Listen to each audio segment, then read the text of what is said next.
Vou me cambiar aqui porque está muito forte isso.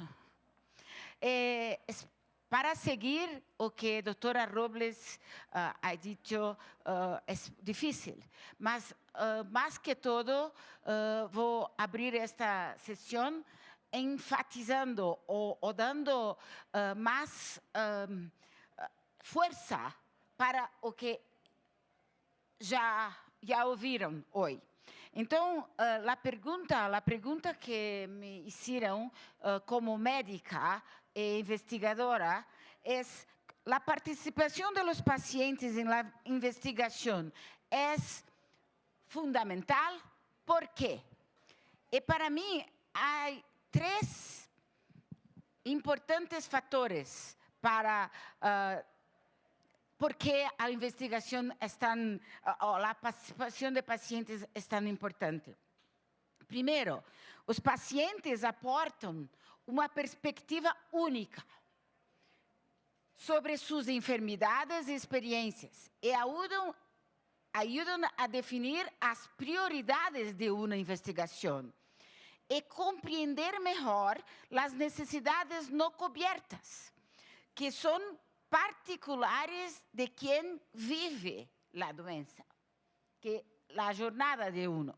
Então, às vezes, há aí 15 médicos, os sponsors, a farma, mas não há a voz de quem seria potencialmente o objeto do estudo. Então, para mim, a perspectiva única de pacientes com sua experiência é fundamental.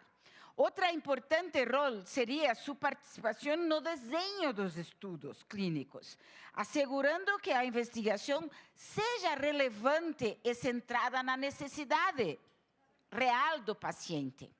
Porque, às vezes, fazem todo desenho, mas não pensam, por exemplo, no transporte. Quem vai se quedar com os filhos em casa? Todo isto que são detalhes, mas que, às vezes, impossibilitam a pessoa, o paciente, de continuar no estudo.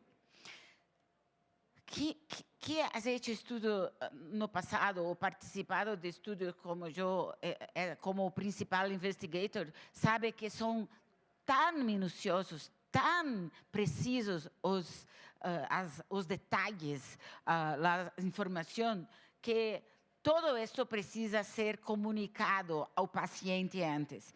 E aí, sua participação pode contribuir na melhoria da qualidade do estudo. Por exemplo, identificar problemas que a atenção médica e a investigação não se ocorram.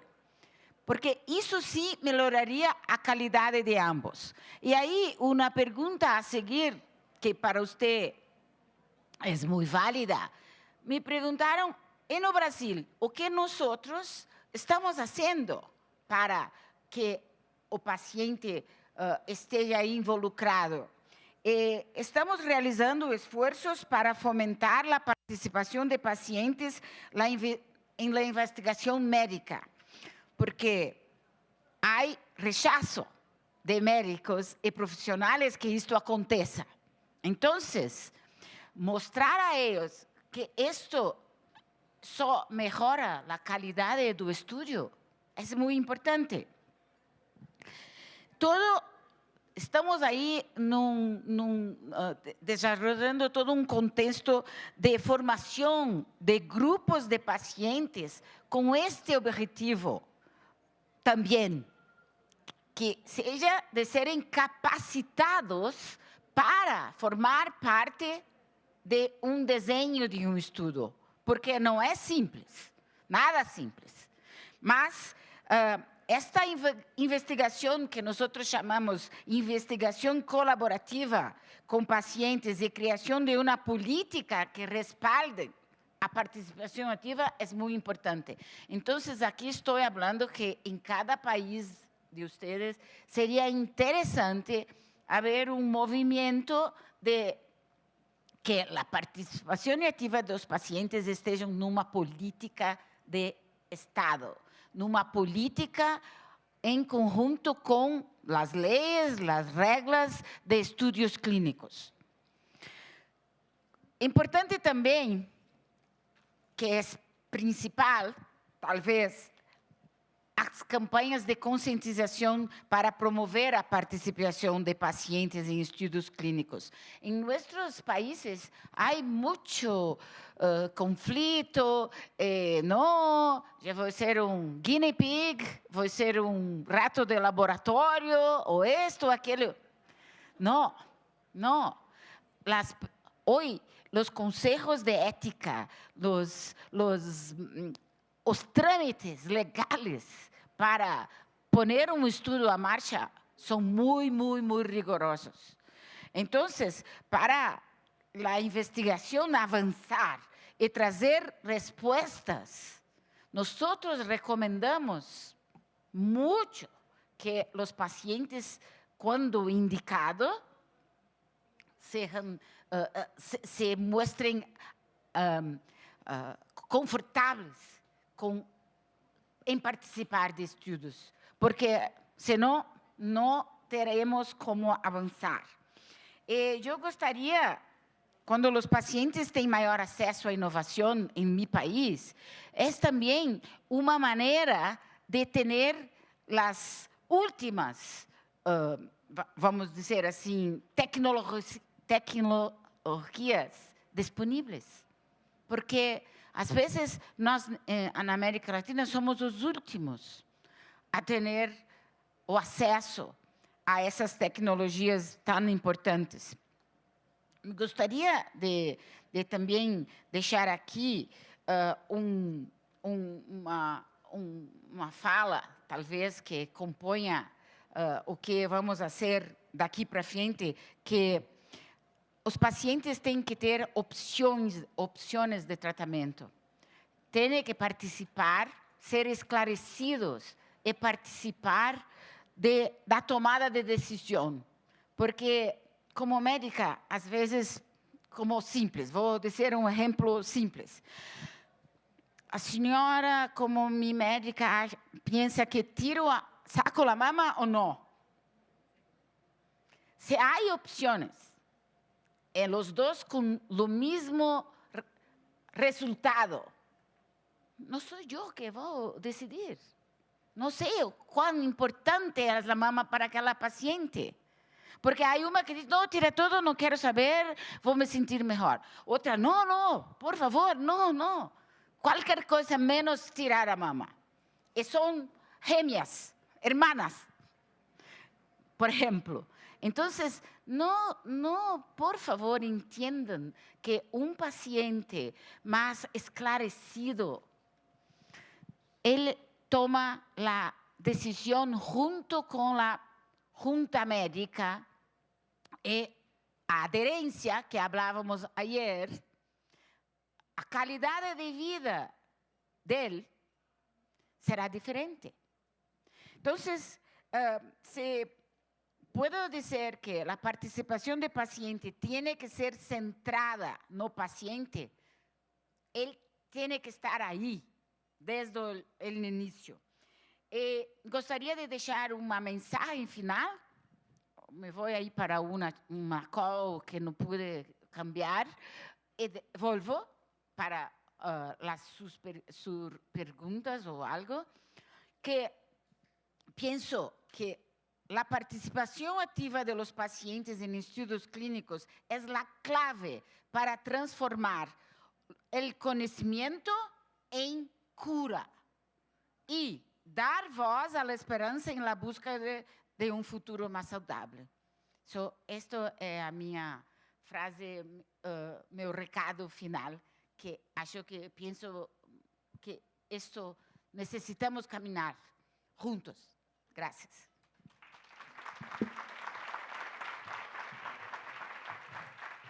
Cancer impacts millions of people every year. The Union for International Cancer Control, UICC, has been leading and supporting the global action on cancer for the past 90 years.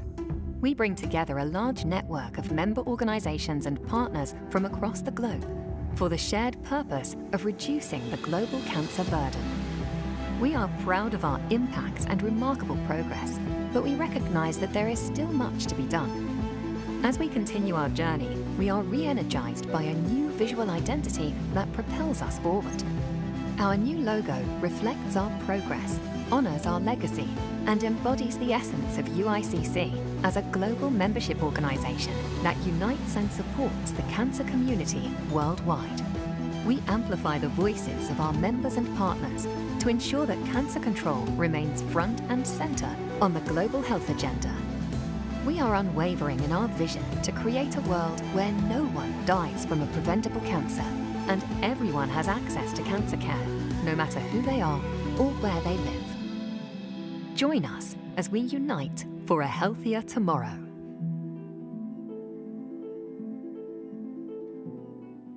Este é o novo logo depois de 90 anos de UICC.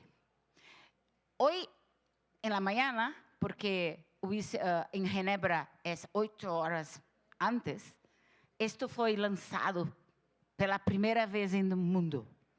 Entonces, como recibí hoy, trouxe aquí para ustedes, probablemente esta es la primera audiencia que ve isso como grupo grande de América Latina. Então, este é o ICC, se sintam parte, eu sou muito honrada de participar aí como membro do board de diretores e muitos de vocês votaram para que eu ocupasse essa cadeira defendendo a voz dos pacientes da América Latina. Próximo ano teremos outra eleição.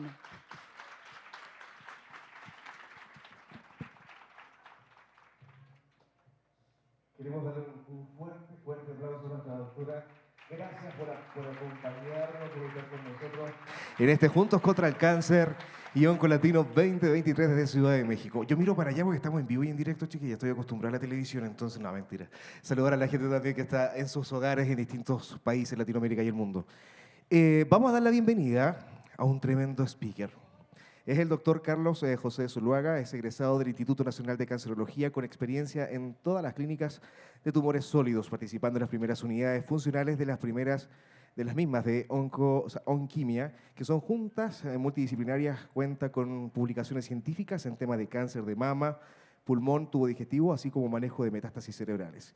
Así como también hacemos la invitación a pasar también a la doctora María Catalina López, y también queremos invitar a pasar a un tremendo médico también junto a nosotros, que es el doctor, se me ocurrió esto. Ay, que no veo. Ayúdeme. Acá. Homero. Homero Fuentes. Doctor Homero Fuentes. Un aplauso para ellos, por favor. Y tenemos una presentación que es del doctor Carlos José Zuluaga, del oncólogo médico Onquimia México, quien hará una breve presentación y luego de esto comenzamos, ¿cierto?, con la mesa de diálogo. Pasen, por favor, adelante. Doctor Homero. Muy buenos días, todos y a todas. Qué bueno que están aquí. Y qué bueno que la tónica ha sido preguntar. Me uno a la moción del compañero de la Dominicana, que hay que hacer un día de puras preguntas y respuestas. Y como la comunicación tiene que ser clara y asertiva, yo les invito a esto. Desde niños sabemos que el proceso de comunicación se da con un emisor, un receptor y un mensaje en medio. Cuando el mensaje es conciso, preciso y macizo, las respuestas son iguales. Les invito a hacer esto, el tiempo es oro, para todo y también para la salud. El día de hoy vamos a hablar de algo que es muy amplio, muy complejo, que son las nuevas tecnologías en cáncer de mama. Esto va desde el diagnóstico hasta el tratamiento. Y vamos a tratar de acortar las presentaciones después de este intro que la doctora Mayra nos hizo el favor de hacer. Le voy a dar la palabra de entrada al doctor Carlos Zuluaga, oncólogo clínico de la ciudad de Guadalajara, México. Carlos, adelante.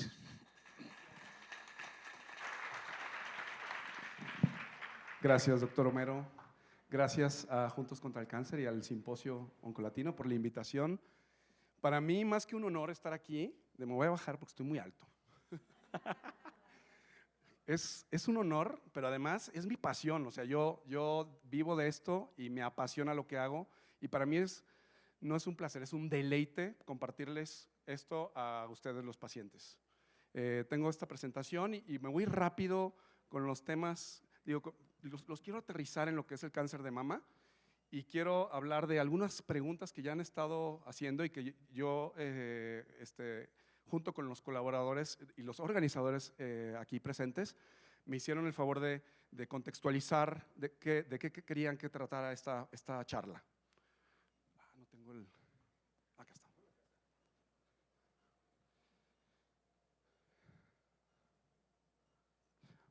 Y no tengo aquí la presentación para poderla ver. Bueno, me voy a poner de este lado. Ok, cáncer de mama es la primera causa mundial de cáncer. Representa 2.2 millones de personas que cada año se les diagnostica cáncer de mama. Es la quinta causa de muerte a nivel mundial, con 685,000 muertes al año. Si se diagnostica en etapa temprana, tenemos un 93% de probabilidades de que el paciente siga vivo 5 años después del diagnóstico. En cambio, si se diagnostica en enfermedad avanzada, tenemos 30%. Sé que esto es preocupante, 30% de probabilidades de vivir en 5 años. Sé que esto es preocupante, pero este mensaje es como para hacer un énfasis en la importancia del diagnóstico temprano, porque el diagnóstico temprano, ahí está la clave, y eso requiere educación y requiere detección oportuna. Después vamos a hablar de eso. 1 de cada 8 mujeres sufre cáncer de mama. ¿De acuerdo? Antes, hace 20, 30 años, era 1 de cada 11, ahorita es 1 de cada 8. O sea, es un cáncer que va en aumento. Y en hombres, porque también hay cáncer de mama en hombres, es 1 de cada 1000 hombres el que le da cáncer de mama. 62% de las pacientes con cáncer de mama diagnosticadas en etapa temprana son diagnosticadas en etapa temprana en el mundo, pero en México solamente el 28%. 38% de las pacientes están diagnosticadas en etapa avanzada en el mundo. En México, 55%.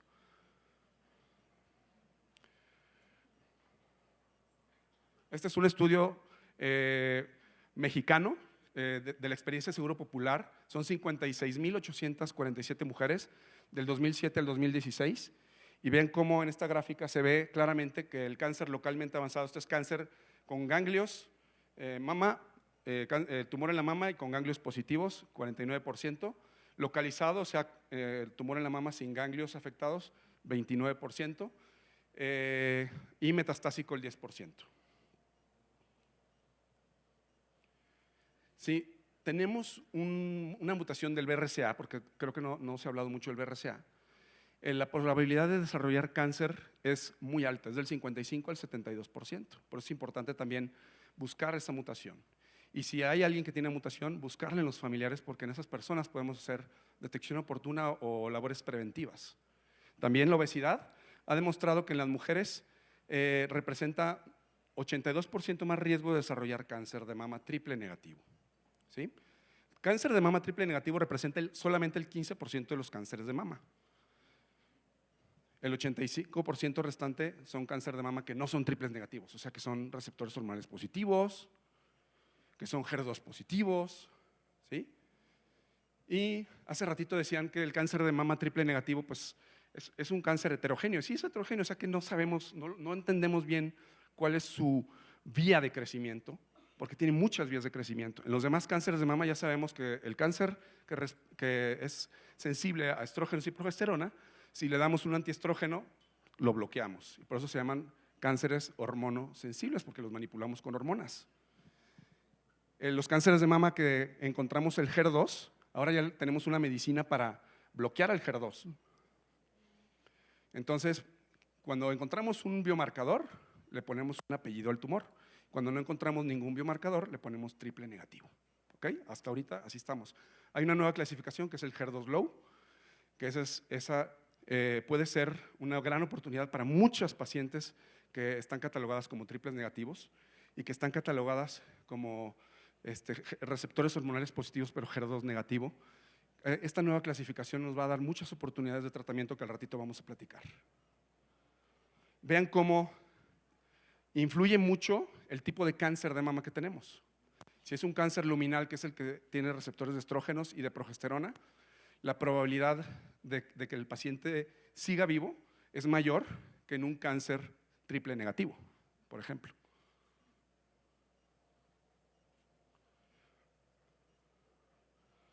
Esta diapositiva es para que vean lo que se hace en los congresos. Este congreso europeo de puro cáncer de mama fueron más de 4,000 participantes, hubo 81 presentadores, se reportaron 16 reportes minorales, 33 sesiones y 249 trabajos de pósters, y 8 se publicaron. En ASCO, que acaba de ser hace un par de meses, este es un congreso mundial, es de los más importantes. Hubo 40,000 participantes, oncólogos y personas especialistas de cáncer de todo el mundo. Y solamente cáncer de mama hubo 1,463 trabajos y 43 artículos publicados. Esto se los digo como introducción a lo que voy a hablar ahorita. Estas son las guías del tratamiento. Nosotros, todos los oncólogos, nos fijamos en las guías y agarramos las guías y tratamos de forma muy disciplinada seguir las guías. ¿De acuerdo? Sí. Y estas guías se actualizan cada año. Y estas guías las tenemos actualizadas gracias a los ensayos clínicos, gracias a los trabajos en donde ustedes participan, los pacientes que participan en los ensayos clínicos y que se publican estos artículos, son los que nos dan la pauta para que se cambien las guías y se mejoren los tratamientos. Esto es lo que hace cambiar las guías.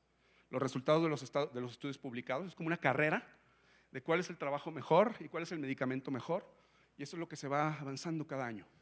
¿De acuerdo? Los medicamentos que resultan ser los mejores que los que son considerados los estelares, los mejores que eran antes, se van desplazando con las nuevas medicinas. Experiencias malas también con otros medicamentos van haciendo que un medicamento que era el mejor lo bajamos al último escalón. Y también las actualizaciones de estudios en ciertos tipos de pacientes nos van ayudando a seleccionar en qué tipos de pacientes un medicamento que antes resultaba que no era muy bueno, ahora resultó ser muy bueno en este subgrupo de pacientes. Y eso va haciendo que las guías vayan cambiando cada año, y por eso es muy importante los ensayos clínicos. Vean cómo a lo largo de los años la supervivencia del cáncer de mama ha ido en aumento. ¿Sí?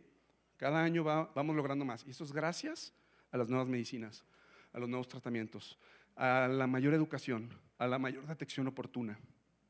Eso representa un trabajo de las fundaciones, de los gobiernos, de los pacientes, de los médicos que educan y pues de todo un equipo de trabajo y de investigadores que están atrás de todo esto. Esta yo creo que la voy a pasar rápido porque ahorita voy a hacer más énfasis en estos tratamientos, pero son en resumen los nuevos tratamientos por subtipo de cáncer que hay, sean receptores hormonales positivos, triple negativo, HER2, los nuevos medicamentos que están saliendo a la luz.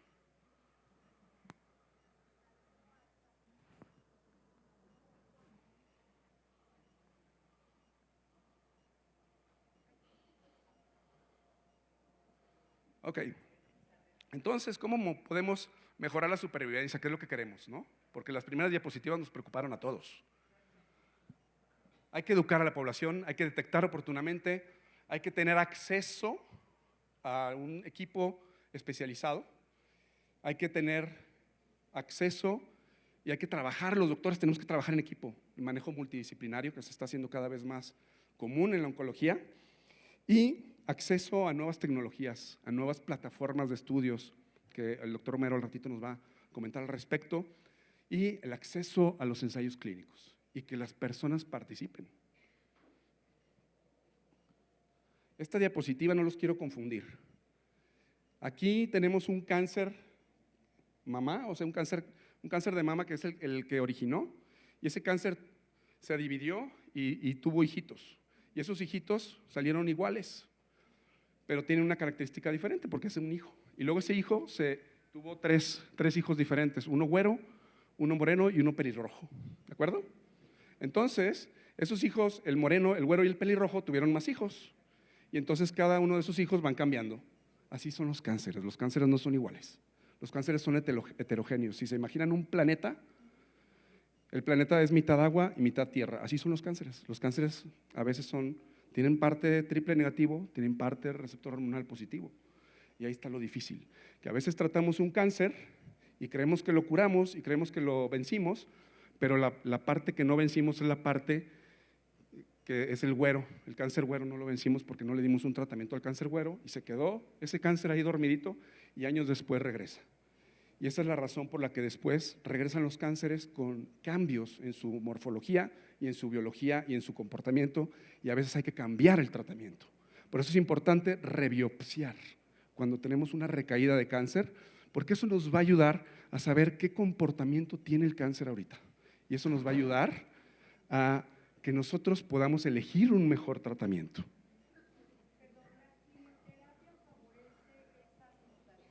Sí, y ahorita les voy a explicar cómo funciona la quimioterapia. Muy buena pregunta. Vean esta diapositiva, está bien padre. Esto es cómo funciona la quimioterapia.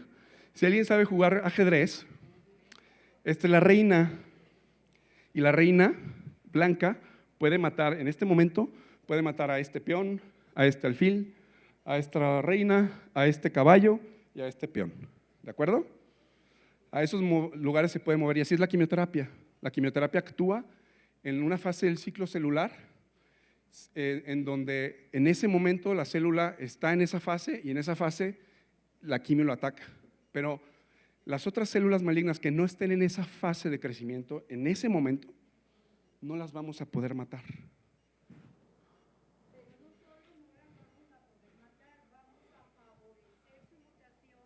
No. Espérenme. Por eso la quimioterapia la ponemos cíclica, cada 3 semanas, porque el cáncer va así como caminando, como la lavadora, así que le empiezas a poner los ciclos y está en el ciclo de lavado y luego está en el ciclo de exprimido y así, y luego otra vez, así son los cánceres igual, ¿de acuerdo? Es como el ciclo de una lavadora. Entonces, en 21 días, las células que no estaban en esa fase del ciclo, ahora sí van a estar, y les voy a poner el segundo ciclo y toma la papa. Les voy a dar toxicidad a esas células malignas, ¿de acuerdo? Así funciona la quimioterapia. Pero la quimioterapia no mata a todas las células, solamente mata a las células en las que están en ese preciso momento en la fase del ciclo celular. En cambio, las terapias blanco son unas quimioterapias no son quimios, perdón, son unos tratamientos muy modernos que van dirigidos específicamente contra un blanco, ¿ok? Cuando jugamos ajedrez, ¿a quién queremos matar? Al rey. Entonces, vamos a hacer un ajedrez tramposo. Vamos a inventar una reina que se llame reina antirrey negro, ¿ok? Entonces, yo ya inventé esa reina antirrey negro y lo que hago es que se lo doy al paciente y esa reina antirrey negro va y se come al rey y jaque mate, ¿de acuerdo? Así es como funcionan las terapias blanco, ¿ok? Por eso es importante saber seleccionar a qué paciente puede darse este tratamiento. No es para todos los pacientes, hay que saber personalizar el tratamiento para poder dar un tratamiento específico. Y para poder personalizar el tratamiento necesito identificar una característica muy precisa en el tumor. No puedo darle un tratamiento a un paciente que no tenga rey negro o un tratamiento que diga antialfil, pues no le va a hacer nada al rey y no va a ganar. Tiene que ser un medicamento que mate a la célula directa. Y si no identifico que el cáncer tiene esa característica, ese medicamento no le va a servir para nada. Es mejor darle quimioterapia. ¿Ok? Por eso las terapias blancos son muy dirigidas para ciertos pacientes con ciertas características. ¿Ok? Y eso es la medicina de precisión. Tenemos aquí un grupo muy diferente de pacientes, aquí vienen ejemplificados con colores y separamos separamos con estudios moleculares, sabemos qué paciente es de qué color, ejemplificándolo con qué mutación tiene o qué alteración tiene su cáncer, y le damos un tratamiento dirigido contra ese color, ¿ok? Contra esa mutación o contra esa característica.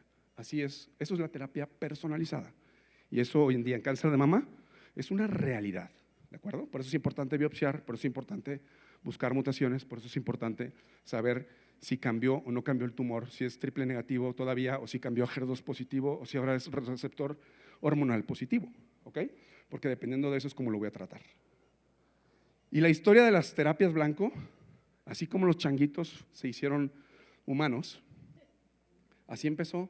Empezó con un cirujano, fíjense, en 1896, George Bitson, escocés, a una mujer con cáncer de mama metastásico le quitaron los ovarios porque algún problema tiene los ovarios, no sé qué le pasó, se le torció, no sé qué le pasó el ovario, se tuvo que quitar los 2 ovarios. Y cuando le quitó los 2 ovarios, oh sorpresa, que el cáncer había respondido. Las metástasis de esa mujer con cáncer de mama disminuyeron y eso fue porque le quitaron los ovarios. Entonces de ahí, wow, nos dimos cuenta que el cáncer podía manipularse con las hormonas y ahí empezaron los tratamientos. Y vienen, conforme van pasando los años, varios medicamentos que van agregando éxito en el tratamiento, pero todo esto tiene que ver con identificar un biomarcador, una mutación, una característica, para poderlo tratar dirigidamente. Mutaciones. Cuando hay mutación BRCA, la pedimos en sangre periférica.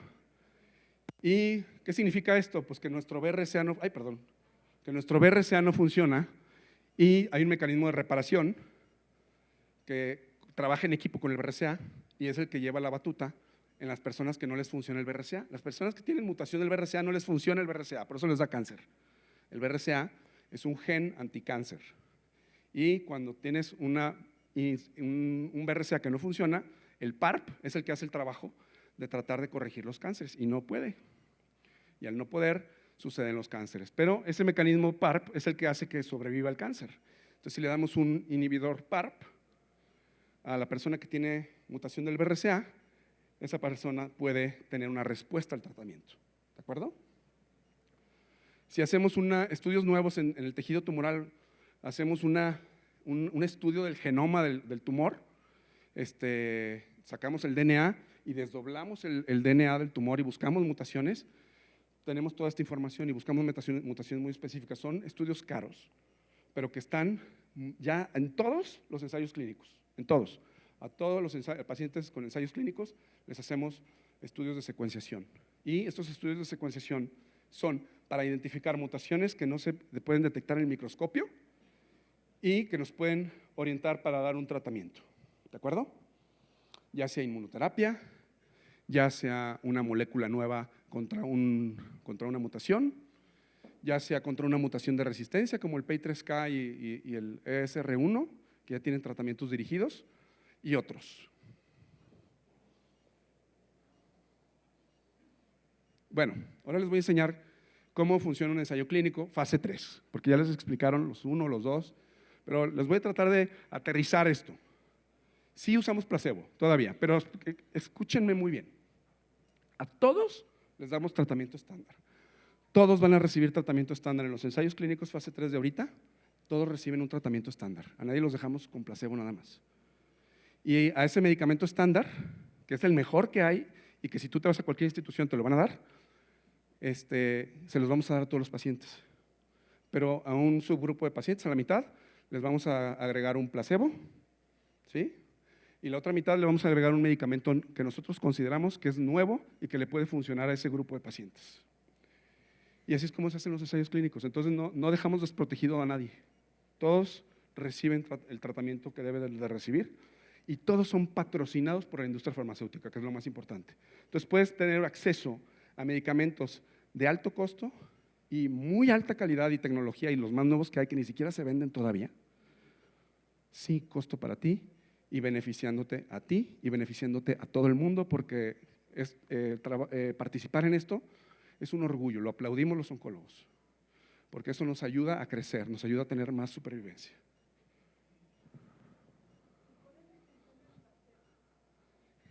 Lo que pasa es que el placebo a veces funciona mejor que la medicina nueva.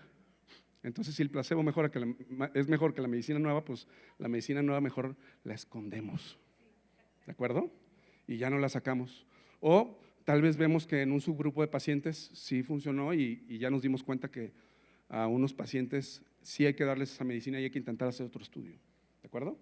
En la mesa de discusión ahorita vamos a platicar todo esto. Ya está por terminar la presentación. La desinformación es el principal obstáculo. Hace ratito decían que se siente uno como conejillo de indias y es bien importante la actitud y entender para qué es el ensayo clínico. Es muy diferente decir, no doctor, prefiero no participar en este estudio, no me considero un sujeto para hacer experimentos, a decir, wow, doctora, justo eso quería escuchar, no me interesan los tratamientos estándar, a mí denme lo nuevo, lo que está haciendo cambios, ¿sí?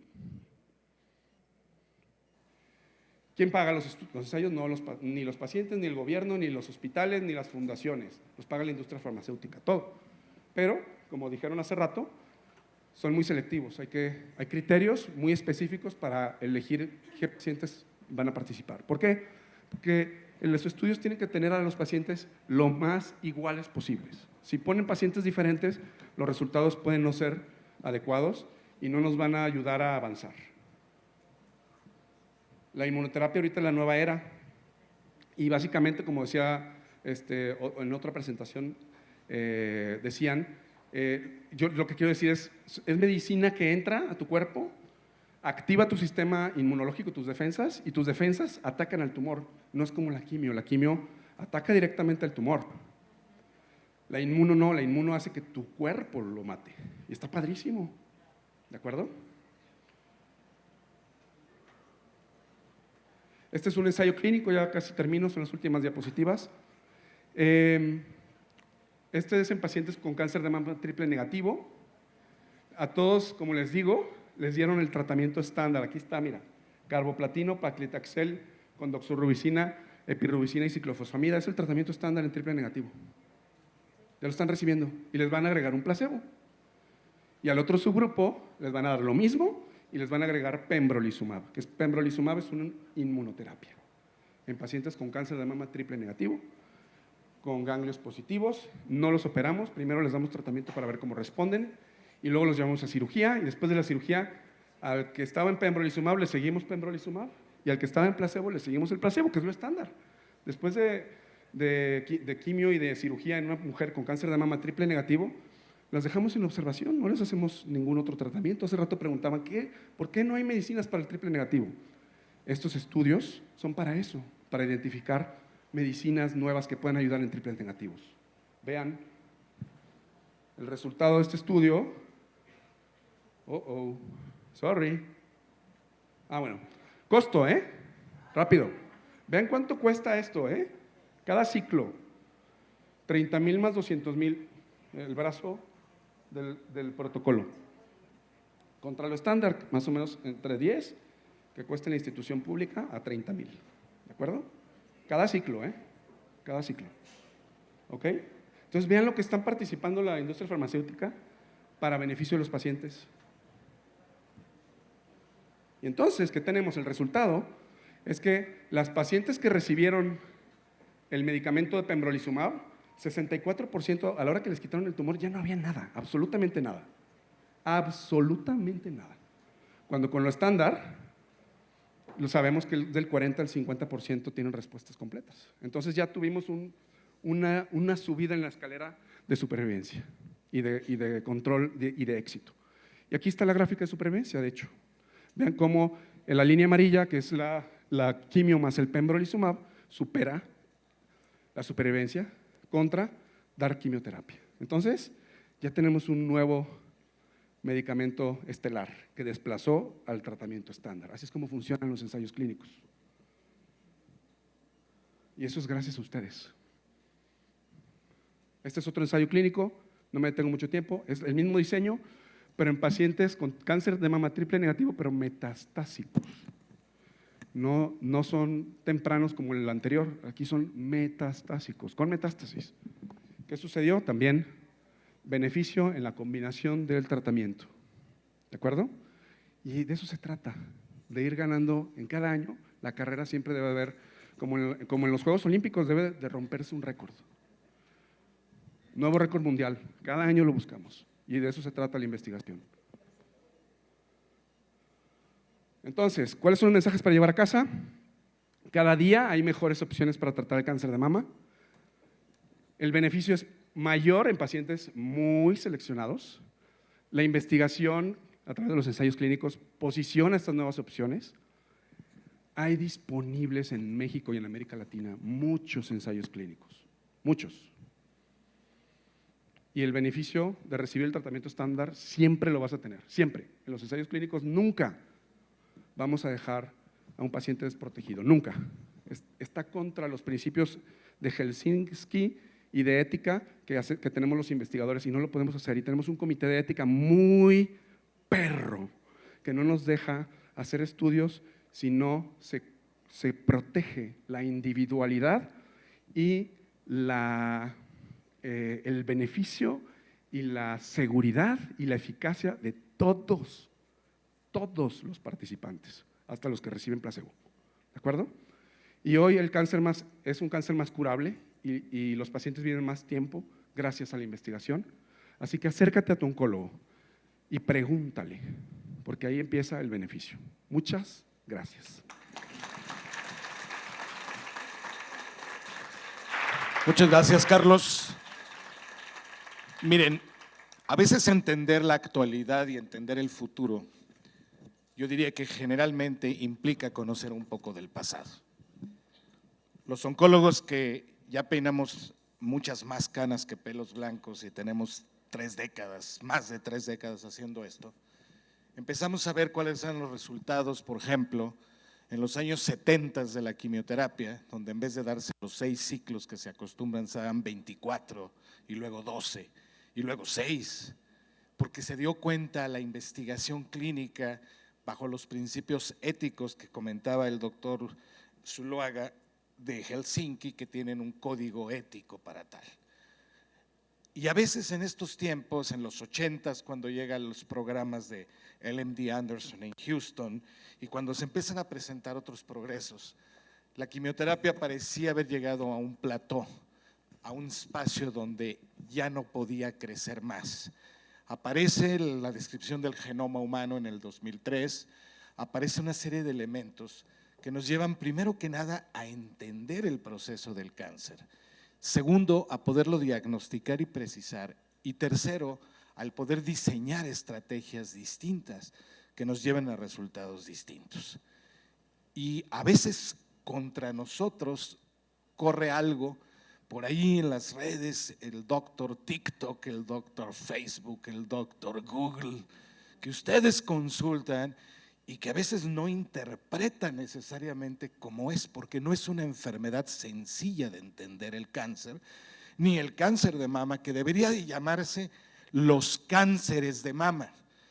¿Por qué? Porque son muchos, y porque ya lo decía el doctor, un mismo tumor puede tener muchas clonas y puede tener muchos pedacitos, como si fuera digamos un pastel, un chocoflán, y que tuviera pasitas y que tuviera nueces y que tuviera esto y que tuviera el otro. Entonces no necesariamente toda la terapia de edad, pero hay algo que no debemos perder nunca de vista. El diagnóstico de cáncer no se hace tocando, viendo el tumor, haciendo una mamografía. El diagnóstico de cáncer se hace en el microscopio. Ahí empieza la situación. Hoy el microscopio, y por eso me voy a dirigir a la doctora Catalina, ella es patóloga, ahí empieza el progreso de esto.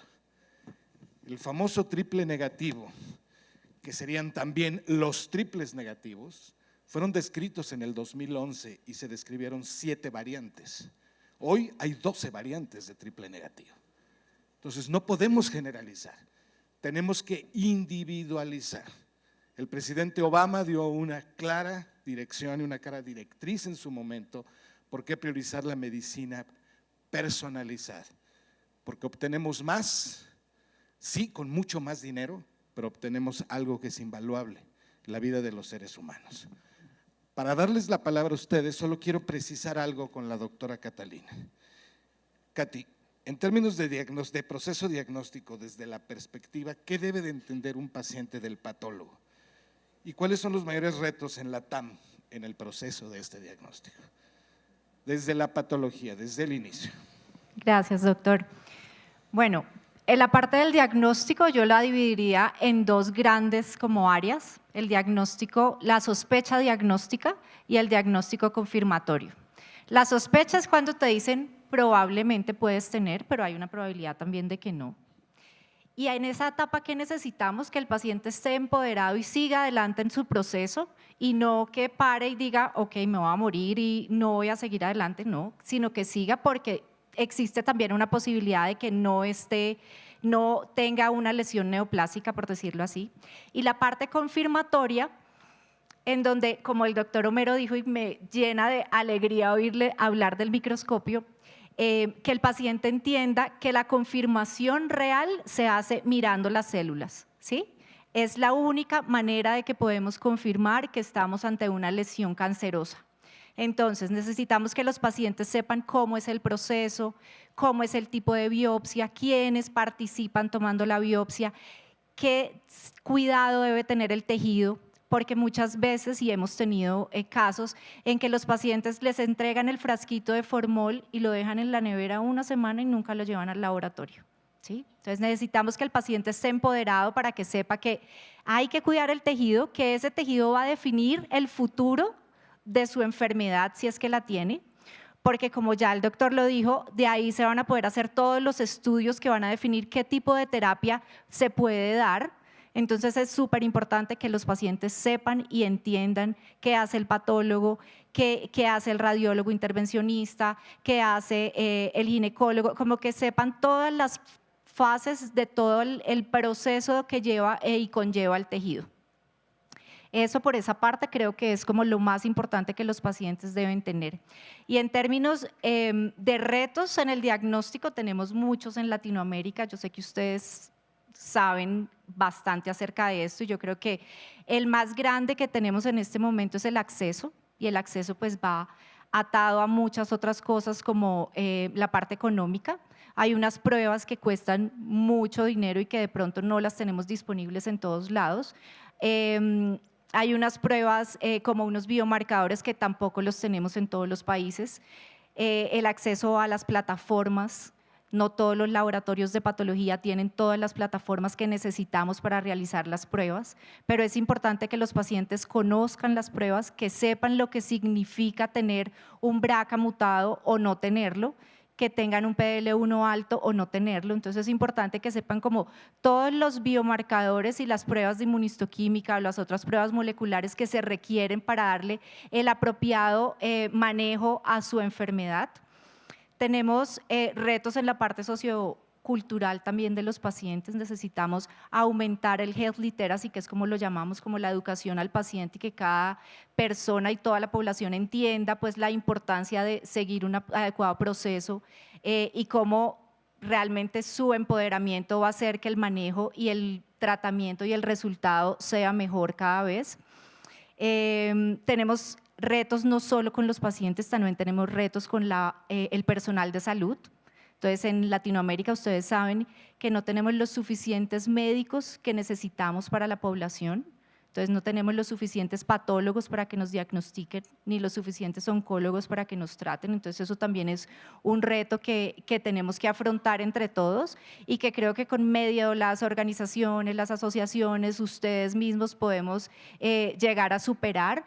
Esto es un trabajo entre todos, es un trabajo entre los gobiernos, entre las compañías farmacéuticas, entre los médicos, entre los pacientes y la población civil, y creo que vamos por buen camino y seguiremos pues luchando pues para que todos tengamos unos mejores tratamientos y un mejor acceso a todas estas nuevas tecnologías. Miren, el ánimo, y de aquí hasta que nos callen, vamos a aceptar todas las preguntas de ustedes. Solo quiero decirles algo. BRCA, BRCA1, BRCA2, que se codifican en cromosomas 13 y 17, PDL1, es el rey negro que decía Carlos. al cual tenemos que ir a nuestro blanco. Si yo no tengo un PDL1 suficientemente alto, carece de sentido utilizar una inmunoterapia, al menos ese tipo de inmunoterapia. En México contamos hoy con 8 variantes de inmunoterapia y para cáncer de mama hay 2 que están autorizadas. Las otras están en proceso de avalar. Los estudios de BRCA1 lo mismo, ¿sí? Existen medicamentos. Y este plató de la quimioterapia que había llegado aparentemente, hoy tiene una novedad interesantísima y que lo expresó también Carlos en alguno de los slides, la enfermedad HER2. La enfermedad HER2 desechaba a todas las pacientes que no tenían expresión de 3 cruces. Todas las 2 cruces se hacía una prueba de verificación llamada FISH o ICH o SICH, ¿sí? Y una que era una cruz. Esas pacientes no se les daba el medicamento blanco, que era el trastuzumab, es el trastuzumab, el Herceptin. Hoy sabemos que hay un grupo de HER2 low y de HER2 ultra low que pueden ser beneficiadas por el uso del trastuzumab combinado con nuevas drogas y que han hecho lo que hoy se llama droga anticuerpo conjugado. Es el caso del trastuzumab deruxtecan, es el caso del govitecan sacituzumab, que por cierto, el primero de ellos levantó una ovación en el Congreso de la American Cancer Society el año pasado, porque el impacto en la supervivencia de las mujeres del mundo es potencialmente del 50% de las mujeres con cáncer de mama en el mundo. Y esos son millones y millones de mujeres. Un aplauso para ello. Las escuchamos. ¿Quién dijo yo? Allá, señora. El que se pone abusado habla, el que no se… Adelante. Bueno, entre todas las pláticas que hemos tenido, estaba escuchando que tenemos, bueno, recomiendan la mastografía a los 20 años con doctores anteriores, pero desgraciadamente aquí en México no lo están haciendo. Yo me quería hacer una mastografía a los 40 años y me la prohibieron, me dijeron que hasta los 45. Todavía no tengo los 45 años y ya pasé el proceso de cáncer de mama, que no me querían hacer la mastografía si no tenía ultrasonido. Entonces, lo más recomendable sería un ultrasonido. ¿Qué estudios podemos hacer antes de la detección, no solamente a mujeres mayores, sino también en niños, jóvenes y adolescentes, que estamos sufriendo una terrible epidemia de cáncer? Gracias. Le doy la respuesta concreta, va a ser un ajedrez ida y vuelta, como decía, comunicación asertiva. Mi manera de pensar después de todos estos años, yo no le veo ningún sentido y difiero de mi colega hacer una mamografía a los 20 años. Yo no lo hago y no lo hago por una razón técnica primaria. Una mamografía no tiene la capacidad y densidad de imagen para poder ver una mama. Lo único que está determinado claramente es la mamografía de base a los 40 años. Antes se pueden hacer otro tipo de estudios. Ultrasonido, elastosonografía, ecosonografía. Carlos, ¿estás de acuerdo conmigo? Por eso la norma oficial mexicana, el Consenso Nacional de Mama, contempla a partir de los 40, en situaciones especiales hay que hacer cosas distintas, hay estudios diferentes, hay resonancia magnética, hay PET de positrones, hay tomosíntesis, hay muchos otros estudios que en condiciones especiales se pueden hacer. Mi perspectiva, no veo por qué hacer una mamografía a los 20 años. Y también hay que entender que la mastografía es un estudio de escrutinio. ¿Qué es un estudio de escrutinio? Es un estudio que haces a una población en general que están asintomáticas y que se supone que no tienen cáncer. Porque si tú ya tienes una bolita, sí hay que hacerte una mastografía, a pesar de que tengas 30 años, ¿no? Pero el estudio de escrutinio, lo vuelvo a repetir, es un estudio que se hace masivamente a personas asintomáticas y es para detectar lesiones no palpables. El problema de la mastografía es que en una mujer menor de 40 años es muy difícil de interpretar. ¿Y por qué es difícil de interpretar? Pues porque tiene sus mamas muy densas, porque está en la edad de las hormonas y esas hormonas tienen muy congestivas esas mamas. Entonces eso hace que la densidad del tejido mamario no nos deje ver bien la mastografía y siempre ponemos un BIRAT 0. Entonces nada más radiamos y no nos sirve ese estudio, tenemos que hacer otro estudio, ¿de acuerdo? Y por eso en las mujeres menores de 40 años el ultrasonido es más que suficiente. De hecho, para mí, en la práctica, a mí me sirve más el ultrasonido que la mastografía. La mastografía pues nada más se ve una fotito ahí.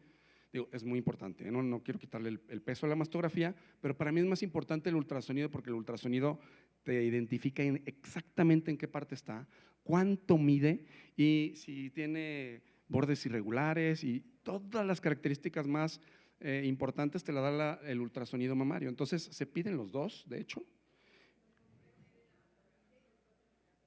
Bueno, en una mujer joven siempre ultrasonido, y en una mujer después de los 40 años que su tejido mamario ya está más sustituido por grasa y la densidad de la glándula mamaria es menor, pues ahora sí ya podemos ver bien bonito el estudio de imagen de mastografía, ¿de acuerdo? Esa es la razón.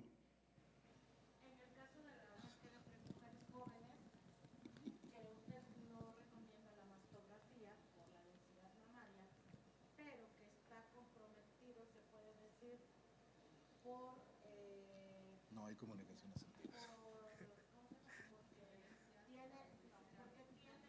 Antecedentes familiares de cáncer, de linfomas, de cáncer de pulmón, de cáncer de matriz, de cáncer de… En ese caso específico, ¿sí es recomendable la mastografía o no? Basándonos en la misma respuesta que di, contesto igual.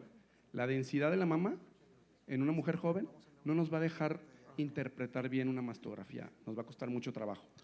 Por eso, habitualmente no lo usamos, preferimos usar un ultrasonido. Si en el ultrasonido vemos algo relevante, porque el ultrasonido sí se ve bien y depende de quién lo haga, ¿eh? Tenemos una pregunta aquí que nos están haciendo hace rato. Vamos a tratar de llevar el orden, tenemos el tiempo bien limitado. Gracias, doctor. Tengo dos preguntas muy cortas. En Colombia nosotros desde el movimiento Luz Rosa trabajamos en mesas técnicas para poder acceder y un poco hacer presión al INVIMA para que nos den los registros sanitarios, mostrando los beneficios de la innovación y de cómo se benefician las pacientes con las nuevas ventanas terapéuticas. Pero muchas veces nos contestan que no tiene evidencia de sobrevida global.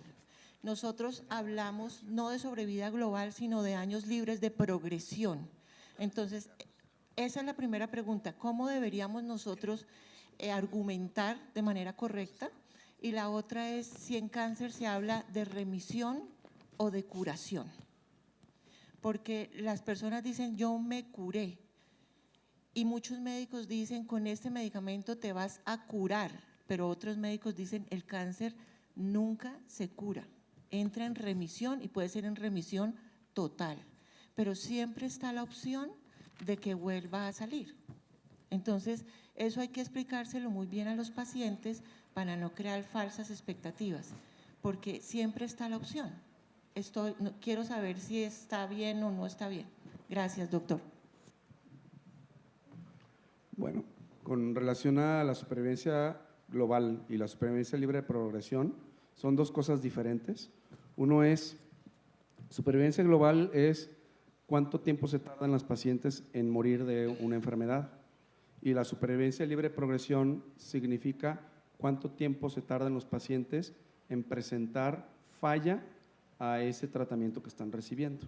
Entonces, siempre los primeros trabajos van a dar resultados de supervivencia libre de progresión, porque los pacientes lo primero que sucede es que les regresa el cáncer, pero no se mueren. Entonces, un trabajo que se presenta y que da beneficio en la supervivencia libre de progresión es un trabajo muy importante, y años después se suele publicar como un anexo de los resultados de la supervivencia global, ¿de acuerdo? Ahora, la supervivencia global va a depender de muchos factores. ¿Por qué? Porque cuando un paciente falla, después le das otra medicina, y después si falla le das otra medicina, y después si falla le das otra medicina. Entonces va a depender de qué camino va tomando en el laberinto para ver al final si llegó a vivir más años o no. Entonces es muy difícil a veces lograr por eso beneficios en la supervivencia global. Y cuando en un estudio se demuestra beneficio en la supervivencia global, lo aplaudimos, definitivamente. Pero la FDA cada vez más está aceptando los beneficios de la supervivencia libre de progresión y eso da aprobaciones rápidas. ¿De acuerdo? Perfecto. Y la otra pregunta, no sé si usted le quiere contestar, doctor. Ser muy concreto nada más porque tenemos ya el tiempo encima. Tenemos un video pequeño tuyo, ¿verdad? Sí, ok, perfecto. Y también tenemos unos anuncios parroquiales. Miren, solamente hay una manera de no ser superviviente, que es estar muerto. ¿Sí? Todos somos supervivientes. ¿Estamos de acuerdo? Porque a mí me pueden atropellar saliendo y soy un sobreviviente porque no me atropellan. ¿Ok? Vamos a entender esto y entender los términos en lo que son. La remisión es la ausencia de una enfermedad oncológica demostrable, pero el cáncer no tiene palabra de honor, se parece a muchos de los políticos y al clima, ¿sí? No sabemos qué va a ser el día de mañana, ¿sí? Entonces, la supervivencia global va contando hasta cierto punto, por eso yo caso más con la idea de hablar de remisión de tanto tiempo. Eso es lo que yo pienso, pero esa es mi personal manera de pensar. Es una remisión, es una manera de ver y al fin del día es semántica. Entendámoslo como tal. ¿Sí? Pasamos el video, damos el anuncio y, ¿sí? Los que gusten se acercan con nosotros y resolvemos dudas en lo personal. Vamos con el video, por favor. Onquimia es evolución oncológica. Brindamos atención personalizada y apoyo total a nuestros pacientes oncológicos. Asistimos a cada uno en su proceso siendo siempre profesionales y humanos. El acompañamiento por parte del talento multidisciplinario más destacado abarca un tratamiento oncológico completo incluyendo cuidados paliativos, nutrición, psicología oncológica, inmunoterapia y más. Hola, mi nombre es Fabiola Iñiguez, soy paciente de Onquimia. La verdad estoy muy contenta de estar en las mejores manos, con los mejores oncólogos. Muy agradecida por el buen servicio y la calidad humana que tienen aquí con cada uno de los pacientes. Todo dentro de una atmósfera cálida y acogedora. Estamos orgullosos de nuestra red de médicos que conforman nuestro equipo humano. Nuestros médicos garantizan que nuestros pacientes tengan una atención, acompañamiento y seguimiento adecuados de primer nivel. Y estamos convencidos que nuestro servicio de excelencia creará en cada paciente y su familia una historia de recuperación e inspiración. Te cuidamos, te acompañamos.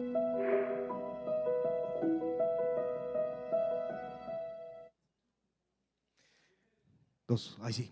Bueno, primero que todo queremos agradecer la presencia de tremendos exponentes esta tarde a nombre de todos los pacientes de Latinoamérica y el mundo que nos siguen a través de la transmisión oficial de Juntos contra el Cáncer, de Simposio Oncolatino. Les damos las gracias por tremendo tiempo que nos entregaron y que nos regalaron. Así que les pido, por gentileza, un gran aplauso para ellos, que es un honor tenerlos acá junto a nosotros. Gracias. Solamente una cosa.